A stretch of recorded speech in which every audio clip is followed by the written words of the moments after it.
Come on. Easy, bro. International Chest Day. Come on. Yes. ما شاء الله. دلوقتي زياد ماسك وزن اهو. المفروض ان الوزن اللي ماسكه زياد ده دمبل مثلا او سيم. ماسك الوزن كده، حط اتجاه المقاومه فين؟ هو الاقلام دي لحد تحت. ماشي؟ تمام؟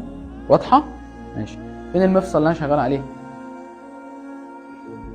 شولدر جوينت. زياد ماسك الوزن كده. ذراع العزم هو ايه؟ المسافه من المفصل عموديه على الخط اللي انا رسمه بتاع خط اتجاه المقاومه، هتبقى المسافه دي. تمام؟ يبقى انا زياد في الوضع ده في مومنت ارم على الشولدر جوينت وماسك الدمبل كده. طب زياد بدأ يرفع الدمبل لحد فوق فوق فوق فوق. فين خط اتجاه المقاومه؟ فين؟ ستيل هو طول ذراع زياد، بس المومنت ارم هنا بقى فين؟ المسافه من المفصل عموديه على الخط ده، المسافه دي صغيره، يبقى مفيش تحميل هنا كبير بالدمبل. عشان كده لو فضلت واقفه بالدمبل هنا فتره طويله مفيش اي حاجه، مفيش اي مومنت ارم.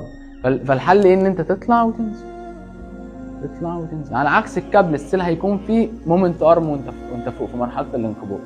يبقى عشان كده الناس تسمعوا بقى يقول لك ده بيحمل في وضع الاستطاله، ده بيحمل في وضع الانقباض. اعرف منين؟ شوف اطول ذراع عزم فين، العضله معمول لها لينتنج ولا معمول لها شورت. بس يبقى تمرين زي الدمبل ده بيحمل في وضع ايه؟ الاستطاله، عشان اطول ذراع عزم فين؟ وانت تحت. بس فوق مفيش، تحت اهو. تمام؟ الديد ليفت قوم يا زين.